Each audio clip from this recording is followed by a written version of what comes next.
Shalom jemaat yang dikasihi Tuhan. Pada hari ini kita akan bersama-sama merayakan ibadah kepada Tuhan, khusus merayakan Kamis Putih.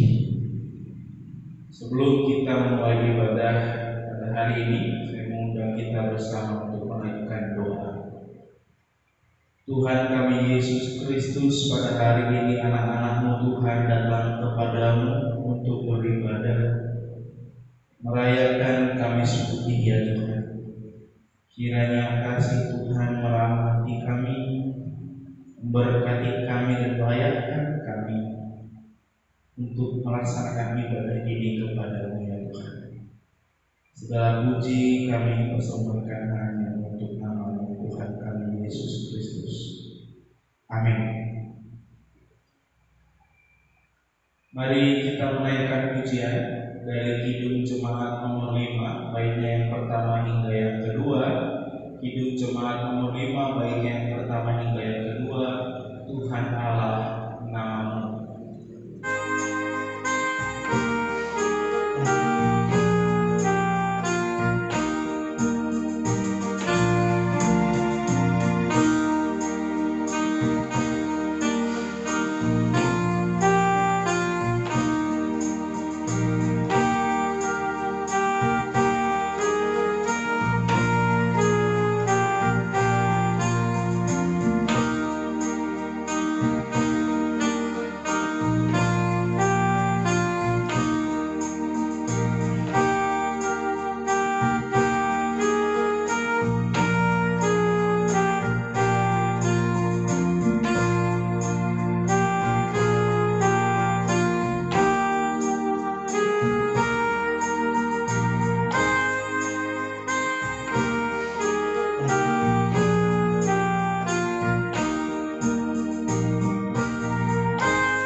Jemaat yang dikasihi Tuhan, marilah kita mulai ibadah Kamis Putih ini dengan mengaku bahwa sumber pertolongan kita ialah Tuhan yang menciptakan langit dan bumi, yang tidak pernah meninggalkan perbuatan tangannya dari sekarang sampai selama-lamanya.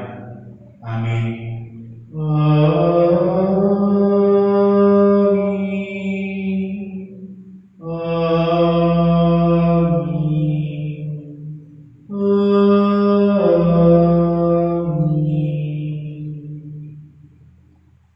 Kasih karunia dan damai sejahtera dari Allah Bapa kita dan dari Tuhan kita Yesus Kristus menyertai saudara sekalian. Jemaat yang dikasihi Tuhan, mari bersama kita membuka Alkitab kita yang akan menjadi nas pembimbing dalam kita memulai ibadah Kamis Putih ini, yang terambil dari Ibrani pasalnya yang keempat.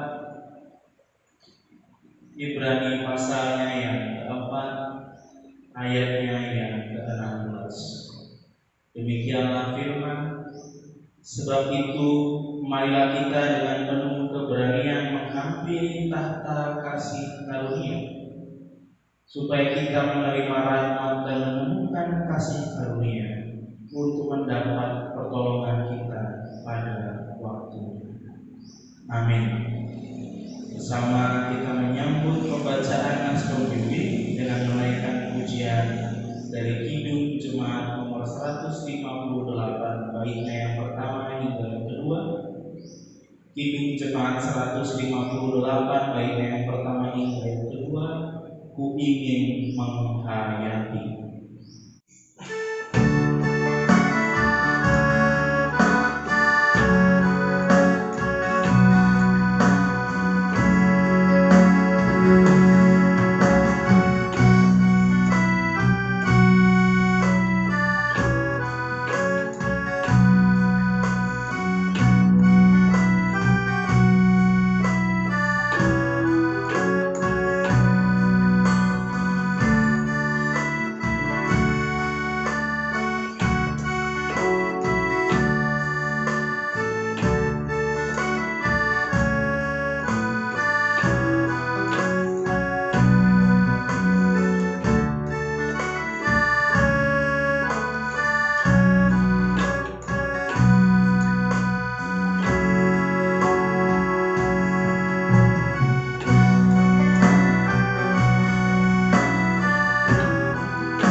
Tiba pada saatnya untuk kita mengakui dosa dan menerima pemberitaan anugerah. Bersama kita naikkan pengakuan dosa kita. Kasihilah Tuhan Allahmu dengan segenap hatimu dan dengan segenap jiwamu dan dengan segenap akal budimu, dan kasihilah sesama manusia seperti dirimu sendiri. Demikianlah hukum kasih yang Tuhan berikan, agar kita dapat menjaga anugerah keselamatan dari Tuhan. Tuhan, sebagai gereja Tuhan, kami rindu senantiasa memancarkan kasih Tuhan kepada sesama ciptaan, sehingga kami dapat menikmati kebahagiaan hidup yang sejati. Kami rindu memelihara kasih-Mu dengan membangun perdamaian, keadilan dan keutuhan ciptaan. Kami rindu menjalankan hukum kasih, sehingga damai sejahtera dari Allah dapat dirasakan oleh sahabat dan semua orang. Tuhan, mampukanlah kami untuk menyambut anugerah dan mewujudkan panggilan hidup dalam damai sejahtera. Amin.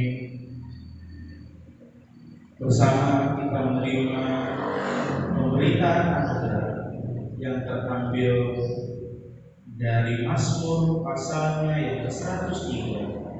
Mazmur pasalnya yang ke-103, ayatnya yang ke-8 hingga yang ke-11.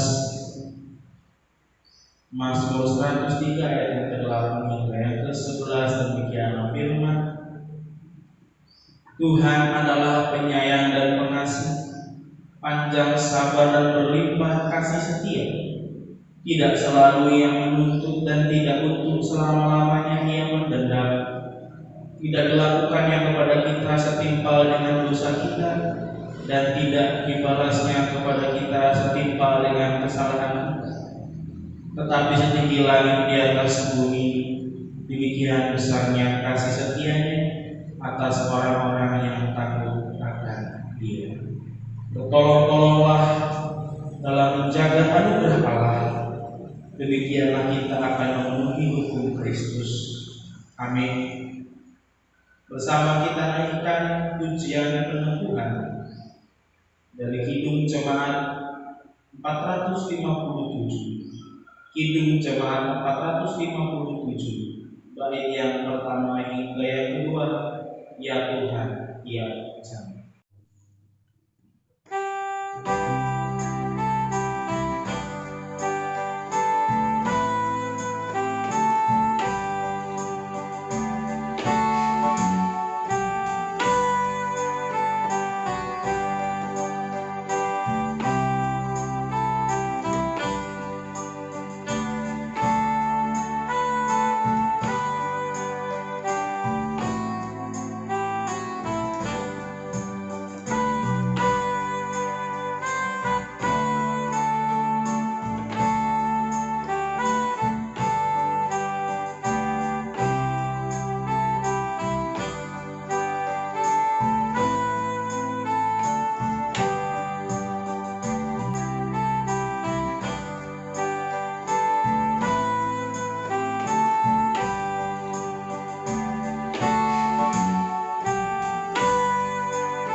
firman, bersama kita naikkan doa kami tersebut. Ya Bapa, segala tulisan yang telah Engkau ilhamkan ialah firman yang bermanfaat untuk mengajar kami, untuk menyatakan kesalahan-kesalahan kami, untuk memperbaiki kelakuan kami, dan untuk mendidik kami dalam kebenaran Yesus Kristus. Kiranya Roh Kudus menerangi batin kami dan menjadikan kami pelaku-pelaku firman yang sejati. Amin. Bacaan Alkitab kita terambil dari kitab Yunus. Bacaan Alkitab kita terambil dari kitab Yunus pasalnya yang keempat. Yunus pasalnya yang keempat, ayatnya yang pertama hingga yang ke-11. Yunus pasalnya yang keempat, ayat yang pertama hingga yang ke-11.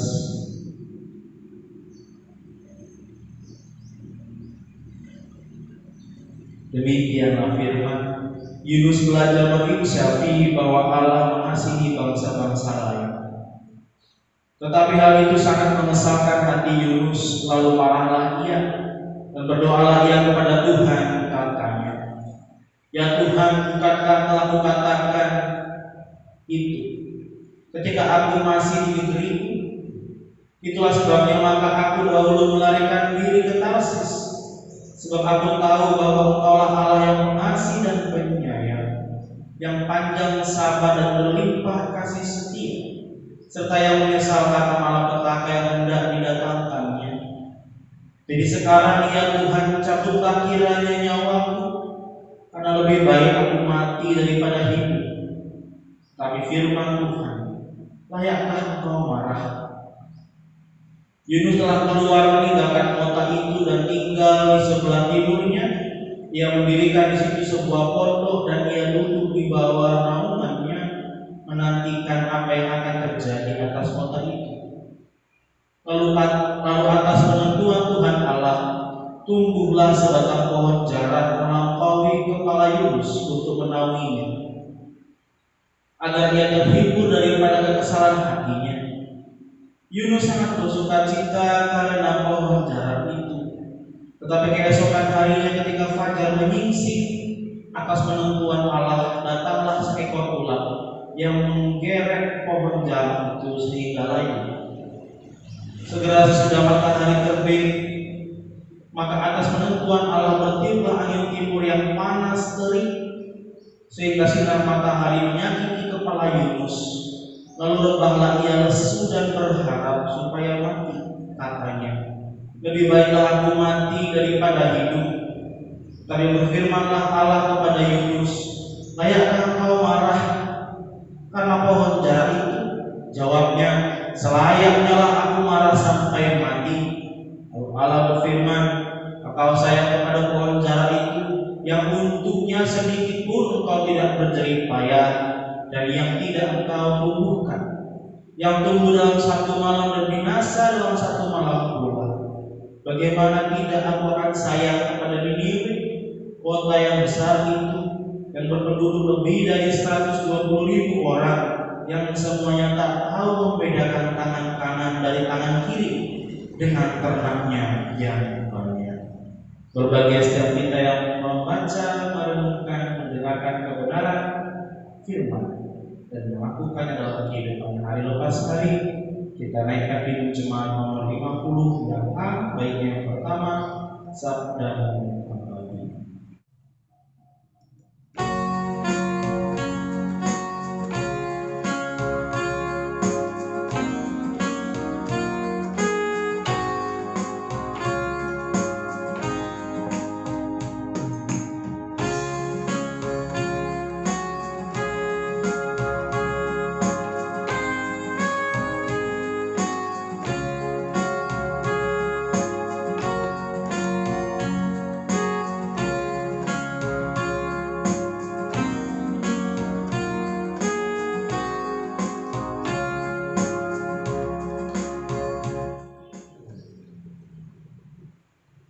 Jemaat yang dikasihi Tuhan, pernahkah Bapak Ibu mendengar kata satir?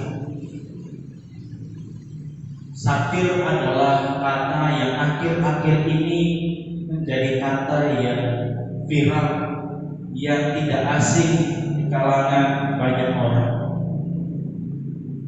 Satir merupakan sebuah sikap atau sebuah kata, sebuah kalimat yang bersifat menyindir, menyerang, tetapi secara halus. Bahwa ada makna yang hendak disampaikan kepada seseorang, kepada banyak orang, tetapi tidak secara terang-terangan disampaikan. Ada teguran yang hendak disampaikan, tapi tidak secara terang-terangan disampaikan. Teguran itu diberikan dengan cara menyindir atau dengan memberi suatu kalimat atau sikap yang di dalamnya ada makna yang tersebut. Satir. Di dalam kitab Yunus kita menemukan sebuah satir. Satir yang dikerjakan oleh Allah kepada Yunus. Satir yang dikerjakan oleh Allah untuk menyampaikan satu makna yang dalam kepada Yunus. Satu makna yang seharusnya bisa menegur Yunus sampai merasa malu jika ia berhasil mendapatkan makna dari satir yang diberikan oleh Allah kepadanya. Jemaat yang dikasihi Tuhan, sebelum kita jauh membahas dari pasal yang keempat ayat yang pertama dan ke-11, kita perlu mengingat bahwa Yunus adalah seorang yang dipakai Tuhan untuk menegur bangsa Niniwe. Tetapi ketika ia menerima tugas itu, hatinya tidak rela, hatinya tidak ikhlas apabila bangsa Niniwe yang penuh dengan dosa itu bertobat. Karena menurut pandangan Yunus, seharusnya Allah menjatuhkan hukuman atas Niniwe. Itulah kenapa kemudian Yunus lari dari hadapan Tuhan, lari mangkir dari pekerjaan yang Tuhan percayakan kepadanya. Tapi sejauh-jauhnya manusia berlari dari hadapan Tuhan, akan kembali dengan cara yang tidak pernah terkira. Bahwa kemudian Yunus harus berhadapan dengan badai di tengah laut. Ia harus diceburkan ke dalam laut, ditangkap, ditelan oleh ikan yang besar dan dimuntahkan ke tepian pantai. Di situ Yunus memilih untuk mengerjakan apa yang Tuhan percayakan kepadanya. Benar saja ketika Niniwe mendengar berita, mendengar seruan pertobatan yang disampaikan oleh Yunus, hal yang mencengangkan dan yang tidak pernah terpikirkan oleh Yunus pun terjadi, di mana raja dari bangsa itu, bangsa yang berdosa itu, mendengarkan seruan itu, lalu meminta seluruh bangsanya dari yang manusia sampai ternaknya untuk mengenakan pakaian berkabung. Siapa tahu Allah mau mengampuni dosa-dosa mereka. Dan rupa-rupanya Allah mengampuni bangsa tersebut. Pada pasal yang keempat diceritakan bahwa Yunus kemudian hatinya kesal. Dia kesal kenapa Tuhan mau mengampuni bangsa Niniwe. Bangsa yang menurut dia harus dijatuhkan hukuman, harus menderita, harus sengsara oleh karena tindakan dosanya. Kesal dia kalau dia pergi keluar kota itu, sebelah timurnya dia bangun pondok di situ, dia berteduh, tinggal di situ menantikan apa yang dijadikan Tuhan atas bangsa itu. Lalu kata Tuhan, layakkah engkau marah? Karena Yunus kemudian berharap nyawanya dicabut.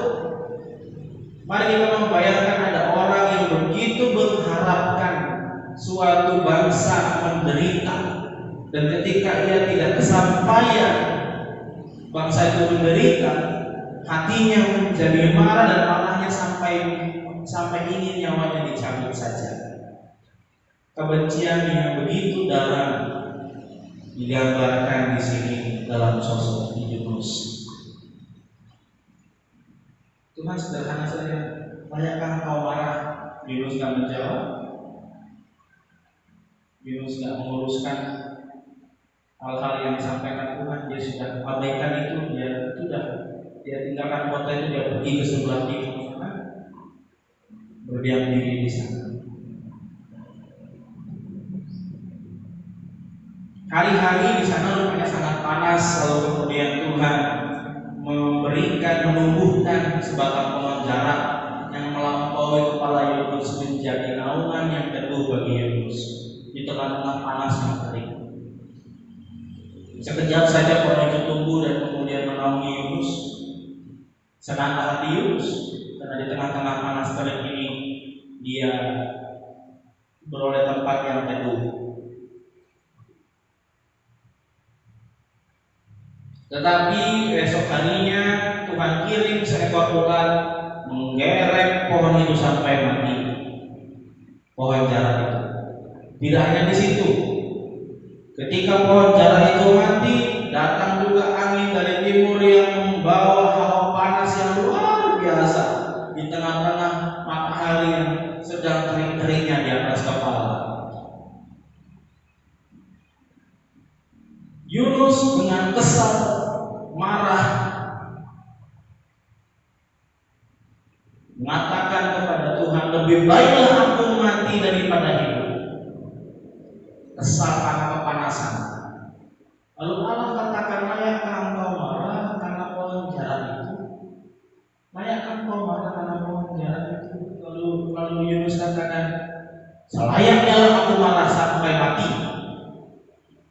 Yunus marah karena pohon jarak itu kemudian dimusnahkan Tuhan, lalu kemudian Tuhan kirim angin yang begitu panas di tengah-tengah matahari yang sangat panas. Dia begitu marah. Lalu di tengah amarahnya itu Tuhan berfirman,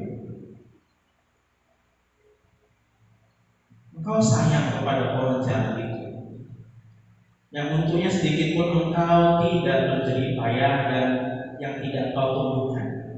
Tumbuh dalam satu malam, binasa dalam satu malam. Kau marah sama pohon jarak itu, cuma pohonnya, yang sedikit pun tidak ada usahamu untuk menumbuhkannya, yang sedikit pun tidak ada jerih lelahmu untuk menumbuhkan pohon itu. Dia tumbuh dalam satu malam, hilang dalam satu malam. Engkau marah ketika kau kehilangan pohon itu. Lalu bagaimana tidak aku akan sayang kepada Niniwe, kata Allah, kota yang besar itu yang berpenduduk lebih dari 120.000 orang yang semuanya tak tahu membedakan tangan kanan dari tangan kiri dengan ternaknya yang mana. Ini adalah sakit. Allah mau menegur Yunus dengan cara yang luar biasa, tidak terfikirkan oleh Yunus. Ini sakit. Bahwa seandainya kita di posisi Yunus, mungkin kita akan tersinggung habis-habisan. Kita bayangkan malah marahin kita. Kamu marah gara-gara pohon jarak. Bagaimana aku? Kamu sayang sama pohon jarak itu yang kamu gak ada usahamu sama sekali menumbuhkannya. Bagaimana aku? Gimana aku gak sayang sama bangsa ini? Dia dijelaskan bagaimana akhir dari cerita ini. Maka ketika kita melihat bahwa Yunus ini berakhir, kitab Yunus ini berakhir pada bagian pasal yang keempat ayat 1 sampai 11 dengan firman Allah, maka kita bisa melihat bahwa inti dari kisah dalam Yunus ini adalah bagaimana Allah mengasihi semua bangsa. Maka itulah yang pertama kita ambil dalam kehidupan kita. Allah mengasihi semua manusia, Allah mencintai semua manusia, dan oleh karena itu sebentar lagi kita akan merayakannya.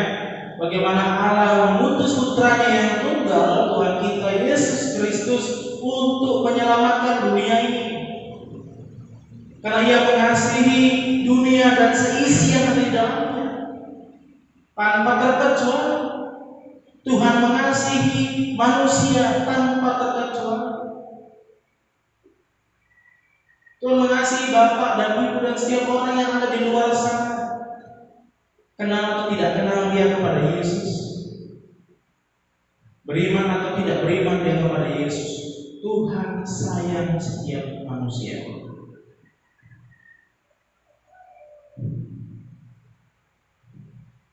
Betapa jahat jika ada Tuhan yang membenci manusia. Kenapa? Kenapa? Karena Dia yang ciptakan manusia. Untuk apa Dia menciptakan sesuatu untuk Dia benci? Dia mengasihi semuanya, mengasihi semua orang, mengasihi Bapak Ibu dan saya, mengasihi semua orang yang ada di luar sana. Dia cinta semua bangsa.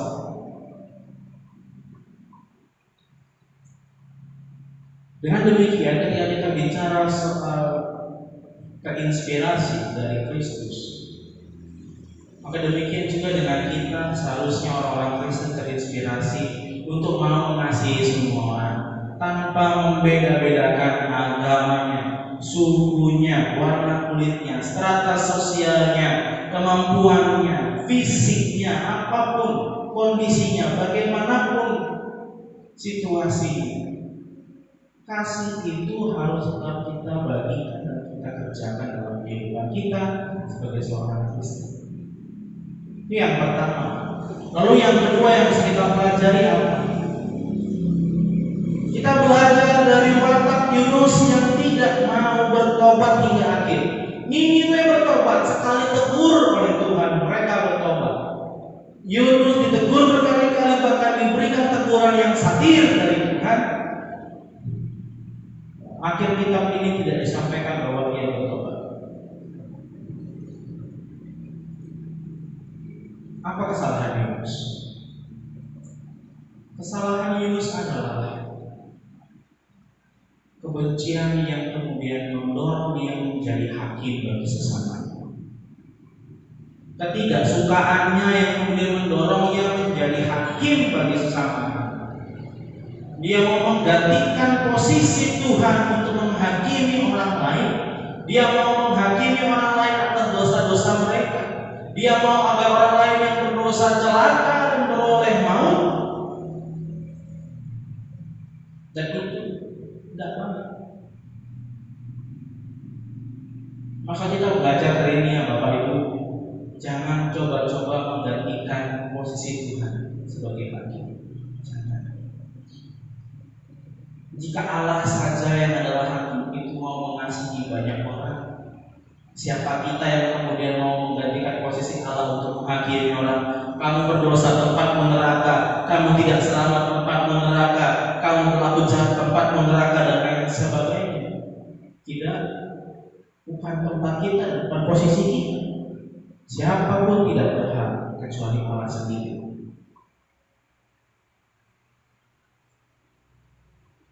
Tugas kita sebagai manusia yang percaya kepada Kristus mengerjakan apa ditugaskan oleh Kristus untuk mengasihi sesama, bukan untuk menghakimi sesama.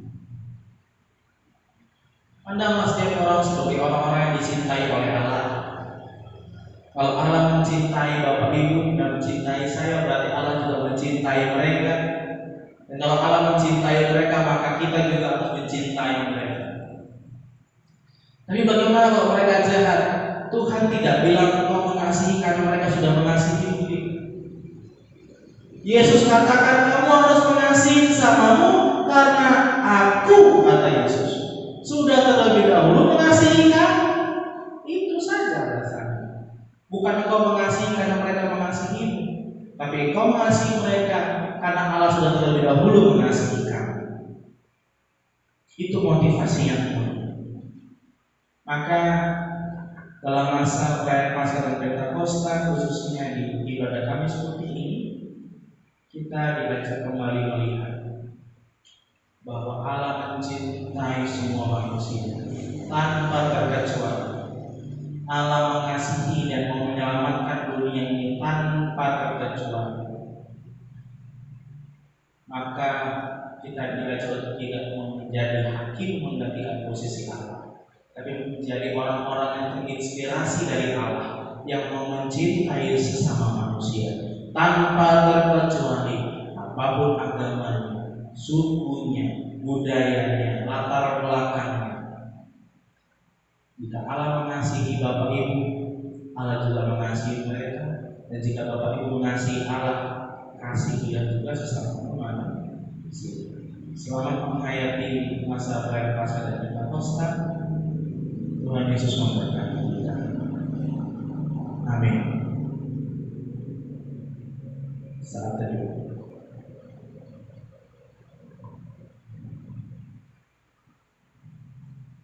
Kita naikkan doa kita. Tuhan kami Yesus Kristus, terima kasih firman-Mu yang menguatkan kami, mengingatkan dan mengajarkan kami betapa besarnya cinta-Mu Tuhan kepada ciptaan-Mu, cinta-Mu kepada semua manusia. Maka ajarlah kami Tuhan untuk mau mengasihi sesama kami tanpa membeda-bedakan, untuk tidak menggantikan posisi-Mu sebagai hakim atas saudara-saudara kami, tapi terus mengasihi dan mencintai semua orang tanpa melakukan diskriminasi. Terima kasih Tuhan Yesus, inilah seluruh doa kami serahkan dalam tangan penasihat yang sudah mengajar kami untuk berdoa. Bapa kami yang di sorga, dikuduskanlah nama-Mu, datanglah kerajaan-Mu, jadilah kehendak-Mu di bumi seperti di sorga. Berikanlah kami pada hari ini makanan kami yang secukupnya, dan ampunilah kami akan kesalahan kami, seperti kami juga mengampuni orang yang bersalah kepada kami. Dan janganlah membawa kami ke dalam pencobaan, tapi lepaskanlah kami daripada yang jahat. Sebab Engkaulah yang punya kerajaan dan kuasa dan kemuliaan sampai selama-lamanya. Amin. Jemaat yang dikasihi Tuhan, bersama kita ikrarkan pengakuan iman rasuli. Aku percaya kepada Allah Bapa yang Maha Kuasa, Khalik langit dan bumi, dan kepada Yesus Kristus, Anaknya yang tunggal Tuhan kita, yang dikandung daripada Roh Kudus, lahir dari anak darah Maria, yang menderita di bawah pemerintahan Pontius Pilatus, disalibkan, mati dan dikuburkan, turun dalam kerajaan maut. Pada hari yang ketiga bangkit pula dari antara orang mati, naik ke surga, duduk di sebelah kanan Allah Bapa yang Maha Kuasa, dan akan datang dari sana untuk menghakimi orang yang hidup dan mati. Aku percaya kepada Roh Kudus, gereja yang kudus dan am, persekutuan orang kudus, pengampunan dosa, kebangkitan orang mati dan hidup yang kekal. Amin. Bertolong-tolonglah untuk menghadirkan damai sejahtera Allah dalam kehidupan ini, dan terimalah berkat Tuhan. Tuhan memberkati engkau dan melindungi engkau. Tuhan menyinari engkau dengan wajah-Nya dan memberi engkau kasih karunia. Tuhan menghadapkan wajah-Nya kepadamu dan memberi engkau damai sejahtera. Amin.